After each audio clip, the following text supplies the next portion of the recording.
Study IQ IAS, अब तैयारी हुई अफोर्डेबल। नमस्कार दोस्तों अक्सर आप सुनते रहते होंगे कि जो आईसिस का रिक्रूटमेंट है, जो इस्लामिक स्टेट का रिक्रूटमेंट है, भारत के अंदर आपको कई बार सुनने को आता होगा कि एनआईए इसकी जांच कर रही है। स्पेशली सदर्न इंडिया में अगर आप देखोगे तो तेलंगाना हो गया, कर्नाटक हो गया कई बार, और केरला से काफ़ी सारी खबरें आती रहती हैं कि वहाँ पर रिक्रूटमेंट किया जा रहा है। अब इसी को लेकर एक मूवी बनाई गई है और इस मूवी का नाम है द केरला स्टोरी। और ये जो द केरला स्टोरी है उसका टीजर रिलीज किया गया था रिसेंटली। टीजर मतलब एक ट्रेलर जो होता है ना, छोटा सा झलक होता है जो, वो आपका रिलीज किया गया था। और उसके अंदर एक बहुत बड़ी कंट्रोवर्सी आ गई जब इस ट्रेलर के अंदर ये बताया गया कि केरला से जो केरला की महिलाएं हैं 32,000 की संख्या में उनको रिक्रूट किया गया है। ये आप देख सकते हो 32,000 Indians converted bye ISIS, FIR against the Kerala story. तो इसको लेकर अलग अलग जो पॉलिटिकल पार्टीज हैं वो अपना राजनीतिक फायदा देखते हुए अलग अलग स्टैंड ले रही हैं, वो तो मैं आपको बताऊंगा।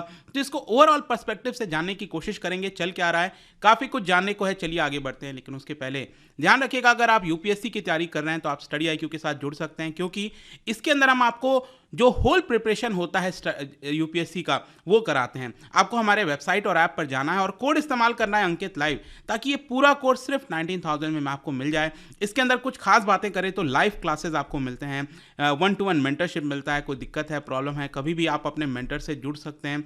आपको हैंड रिटन नोट्स दिए जाते हैं, आंसर राइटिंग प्रैक्टिस होती है मेंस एग्जाम के लिए। इसके अलावा अगर आप MCQs अटेम्प्ट भी करना चाहते हैं तो मेरे इंस्टा पेज पर जाइए, वहाँ पर स्टोरीज में जितने भी MCQs हैं उसको आप अटेम्प्ट कर पाएंगे। तो चलिए शुरुआत करते हैं और सबसे पहले देखते हैं एग्जैक्टली अभी हो क्या रहा है। आपको याद होगा कुछ महीने पहले विवेक अग्निहोत्री की मूवी आई थी एक, द कश्मीर फाइल्स। इसको लेकर भी हमने देश के अंदर देखा था, काफ़ी बड़ा डिवाइड देखने को मिला था, चाहे पॉलिटिक्स हो या फिर ट्विटर हो गया, सोशल मीडिया से लेकर हर जगह लोगों के अलग अलग ओपिनियंस थे। कुछ लोगों का कहना था कि विवेक अग्निहोत्री में यहाँ पर काफ़ी सारी सही चीज़ें दिखाई हैं कश्मीर फाइल्स के अंदर। कई लोगों का मानना था कि यहाँ पर एग्जेजरेट करके दिखाया गया है, काफ़ी सारी चीज़ें गलत हैं।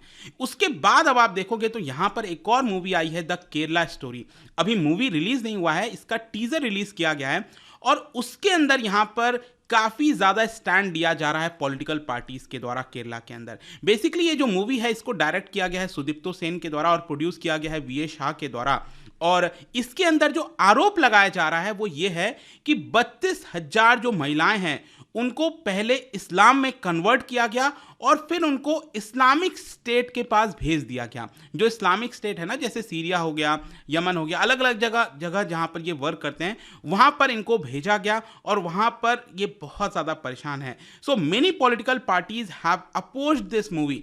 काफ़ी सारे जो पॉलिटिकल पार्टीज हैं उनका कहना है कि इस मूवी को रिलीज नहीं होने देना चाहिए, अदरवाइज जो केरला का इमेज है उसको एक बहुत बड़ा झटका मिलेगा।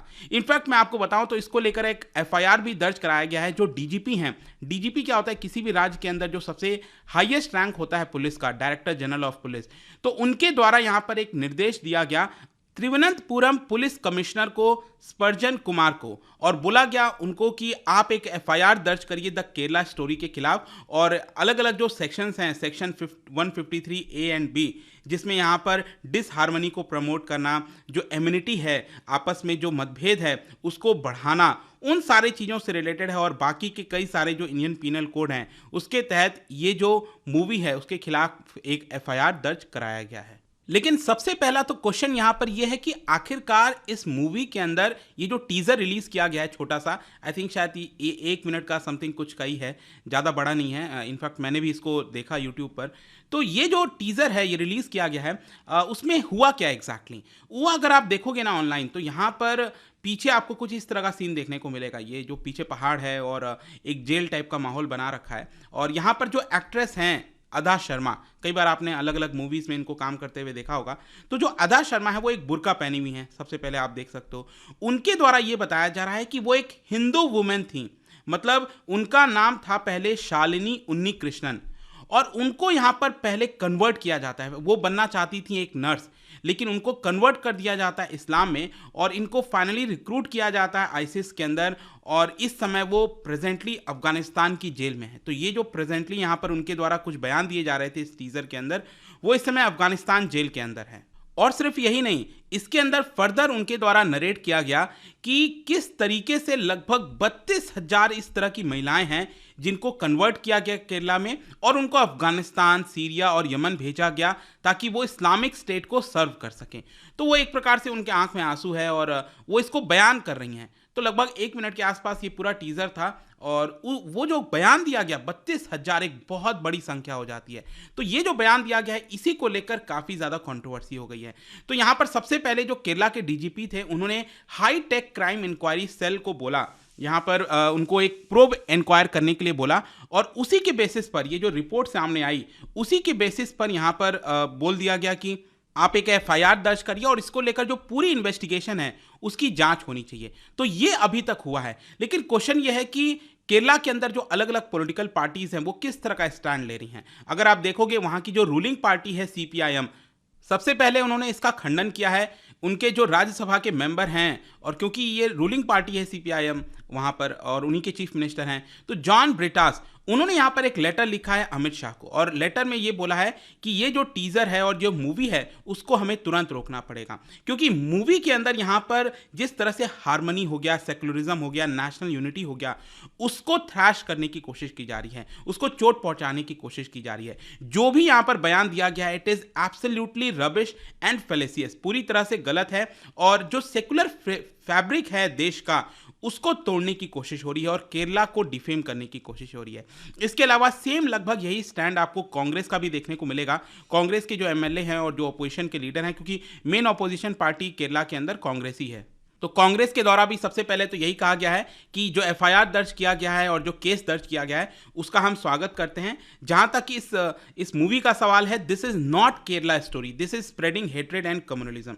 और बेसिकली उनका कहना है कि ये केरला के खिलाफ एक कैंपेन चलाया जा रहा है। इनफैक्ट यहाँ पर उन्होंने आरोप लगाया कि जो संघ परिवार का एजेंडा है उसको लाने की कोशिश की जा रही है। हम जानते हैं कि केरला में दोनों तरफ से, माइनॉरिटी और मेजॉरिटी की तरफ से, जो कम्युनलिस्ट आउटफिट्स हैं उनके खिलाफ हम स्टैंड लेते हैं, लेकिन इस तरह का जो खबर लाने की कोशिश की गई है वो पूरी तरह से गलत है। और केरला एक लिटरेट स्टेट है और ऐसा अगर कोई भी चीज़ होता, अगर ऐसी कोई भी रिपोर्ट आती तो हमें पता चलता।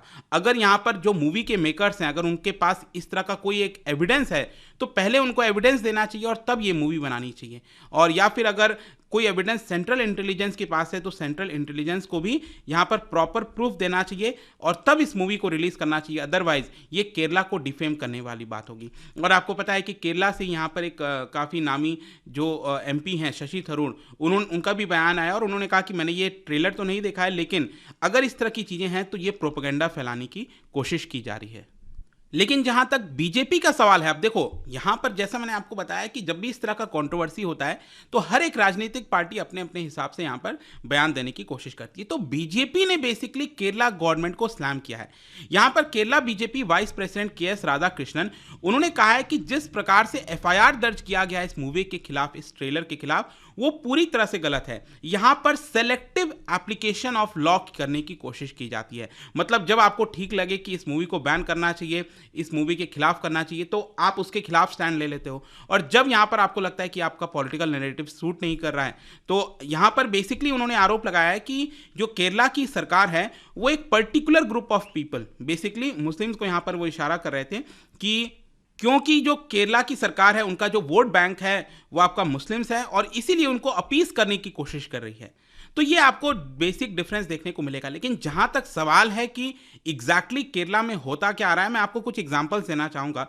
पिछले साल आप देख सकते हो यहाँ पर काफ़ी सारा कंसर्न्स दिखाया जा रहा था कि जो इस्लामिक स्टेट के स्लीपर सेल्स हैं वो केरला के अंदर हैं, जो नेशनल इन्वेस्टिगेशन एजेंसी है वो इसकी जांच कर रही थी। और इसके बाद इनफैक्ट मैं आपको बताता हूँ, इस साल के शुरुआत में ही जनवरी के महीने की बात है, ये आप देख सकते हो, एनआईए ने यहाँ पर चार्जशीट भी फाइल किया था 8 टेररिस्ट के खिलाफ, क्योंकि वो केरला के अंदर जो आईसिस का मॉड्यूल है, जो रिक्रूटमेंट है, वो लाने की कोशिश कर रहे थे।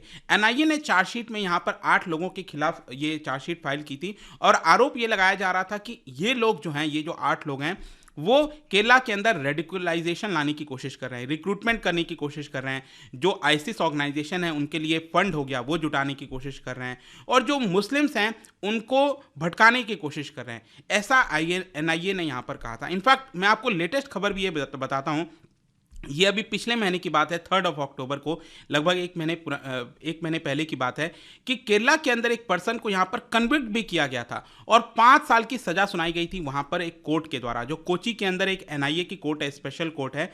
उन्होंने यहाँ पर ये सज़ा भी सुनाया था और 5 साल की सज़ा और 10,000 का फाइन लगाया था। इनफैक्ट ये वाला जो पूरा मामला था, ये 2015-17 वाला मामला था। 2017 में एक केस रजिस्टर किया गया था और उसके अंदर आरोप लगाया गया था कि 7 लोग जो हैं वो 2015 से 17 के बीच में इस्लामिक स्टेट की जो टेरिटरी है, चाहे अफगानिस्तान है, सीरिया है, इराक है, वहाँ पर ये लोग ट्रैवल किए थे। और इस गंभीरता को देखते हुए मिनिस्ट्री ऑफ होम अफेयर्स ने क्या किया, 2018 में ये जो पूरा मामला है, केस है, उसको एनआईए को सौंप दिया था। तो फाइनली यहाँ पर एक सज़ा भी सुनाई गई, लेकिन इसमें से जो बाकी के 6 लोग हैं वो अभी भी फरार हैं, पता नहीं है वो कहाँ पर है। तो लेट्स सी, लेकिन आपका क्या मानना है इसको लेकर?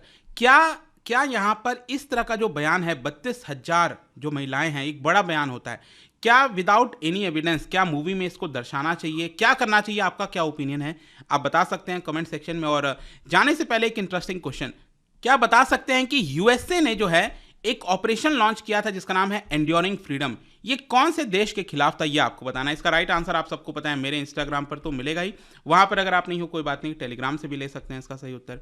मैं कई सारे जो एमसीक्यूज हैं वो यहाँ पर स्टोरीज में डालता रहता हूँ।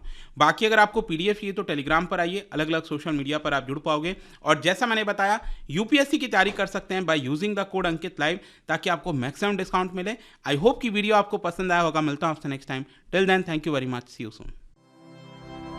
स्टडी IQ IAS, अब तैयारी हुई अफोर्डेबल।